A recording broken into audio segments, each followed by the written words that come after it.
Good morning. আমি doctor Sudipta জানা, consultant gynaecologist and obstetrician. আজকে একটা বিশেষ টপিক নিয়ে কথাবার্তা বলার জন্য আমি এসেছি এখানে। সেটা হলো গাইনির endoscopic surgery. Usually endoscopic surgery যেটা হয় সেটা দু ধরনের হয় মেনলি গাইনোকোলজিতে। আমরা তার মধ্যে একটা পার্ট বলি ল্যাপ্রোস্কোপি, আরেকটা পার্ট হচ্ছে হিস্ট্রোস্কোপি। এবার ল্যাপ্রোস্কোপি যে পার্টটা আমরা ডিল করি সেটা গাইনির পার্সপেক্টিভ থেকে বেশ কিছু অপারেটিভ ইন্টারভেনশন থাকে, কিছু কিছু ডায়াগনস্টিক প্রসিডিওর থাকে। যেমন ল্যাপ্রোস্কোপির মধ্যে যেগুলো ডায়াগনস্টিক পার্ট সেগুলোর মধ্যে আমরা মেনলি যাদের বাচ্চা আসছে না বা যারা বেশ কিছুদিন বা অনেক সময় অনেক দিন ট্রাই করার পরে বাচ্চা আসতে অসুবিধা হচ্ছে বা অনেক কিছু ইনভেস্টিগেশনে দেখা গেল তাদের কিছু টিউবাল প্যাথোলজি রয়েছে, টিউবাল ব্লক রয়েছে বা হিস্ট্রি আছে বারবার প্রেগনেন্সি লসের, তাদের ক্ষেত্রে অনেক সময় আমরা একটা পার্ট রাখি যেখানে আমরা ল্যাপ্রোস্কোপি করে দেখি যে তাদের টিউব অ্যাকচুয়ালি পেটেন্ট কিনা। তার মধ্যে অনেক সময় একটা যেটাকে আমরা বলি ডায়াগনস্টিক ল্যাপ্রোস্কোপি অ্যান্ড ডাই টেস্টের মধ্যে আমরা কী করি, উই গেট ইনটু অ্যাবডোমেন। আমরা অ্যাবডোমেনের মধ্যে ঢুকে দেখি যে ওর টিউব কোনো রকম ডিস্টার্ব কিনা, বা সেই সঙ্গে নিচ থেকে ডাই পুশ করলে ভেতরের মধ্যে সেই ডাইটটা নেগোশিয়েট হচ্ছে কিনা, মানে অ্যাবডোমেনে যাচ্ছে কিনা। যদি দেখা যায় যে এটা থেকে অনেক সময় বোঝা যায় যে প্যাথোলজিটা সত্যি ঠিকঠাক কীরকম pathology, whether associated with infection আর দের সাম একটা এন্টিটি হয় এন্ডোমেট্রিওসিস।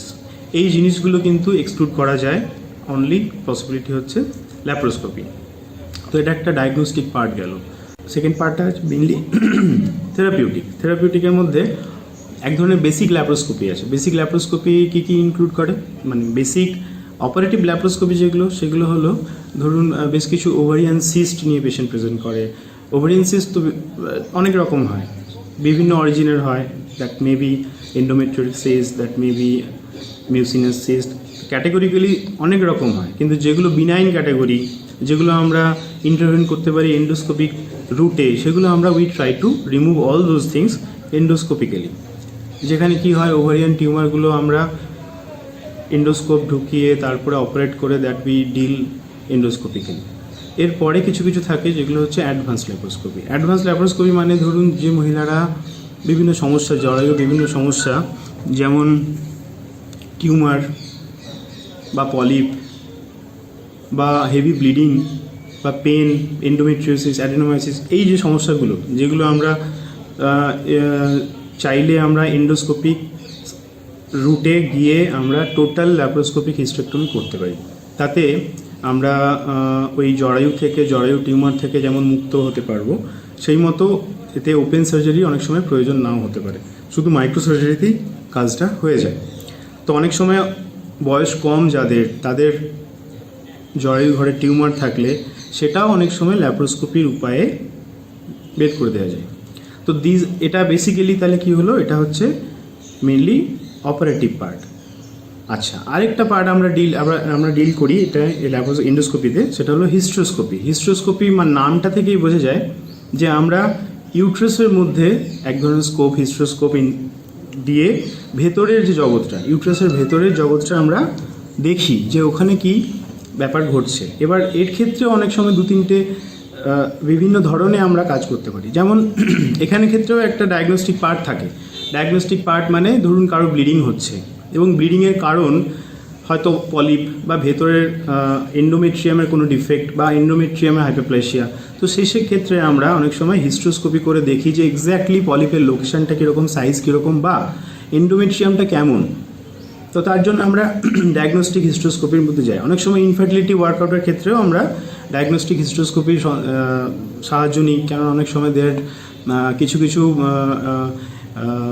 ইউট্রাসের মধ্যে, ক্যানালের মধ্যে কিছু কিছু ডিফেক্ট থাকে, কিছু কিছু এসওএল থাকে, কিছু সমস্যা পলিপ যেগুলো বাচ্চা আসতে দেয় না, সেগুলো আমরা অনেক সময় ডায়াগনোস করার জন্য এদিক থেকে হিস্ট্রোস্কোপ ঢুকিয়ে আমরা দেখি যে এক্স্যাক্ট ভেতরের এনভায়রনমেন্টটা, ভেতরের ওয়ার্ল্ডটা কীরকম।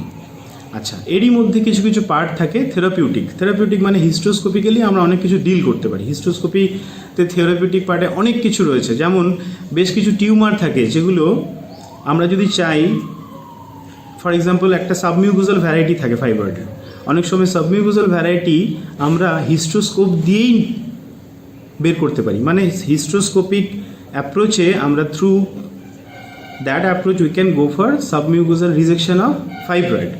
তো সেটা কিন্তু জরায়ু বাদ না দিয়েই আমরা ওই রুটে গিয়ে ফাইব্রয়েডটা বের করতে পারি। আবার অনেক সময় পলিপ থাকে যেগুলো ডিস্টারবেন্স করে, ইন্টারমেনস্ট্রুয়াল ব্লিডিং করে, সমস্যা বাড়ায়, সেগুলো আমরা শুধুমাত্র হিস্ট্রোস্কোপিক গাইড করে করতে পারি।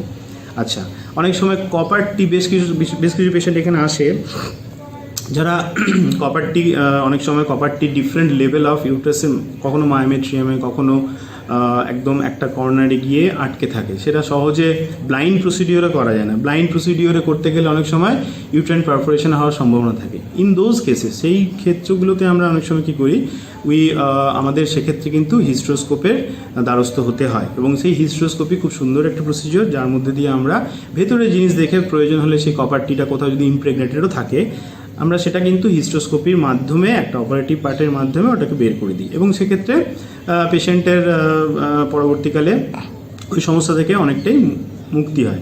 অতএব দেখা যাচ্ছে যে আজকাল যদিও এই এন্ডোস্কোপিক সার্জারি, গাইনির এন্ডোস্কোপিক সার্জারি সব জায়গায় এখন বহু মাত্রায় প্রচলিত, এবং এটা ভালোই, এই প্রসেসটা ভালোই জনপ্রিয়তা নিচ্ছে। তো আমাদের এখানেও আমরা সেই সমস্ত সুবিধা, এই হসপিটালের থ্রুতে সমস্ত সুবিধা প্রোভাইড করছি।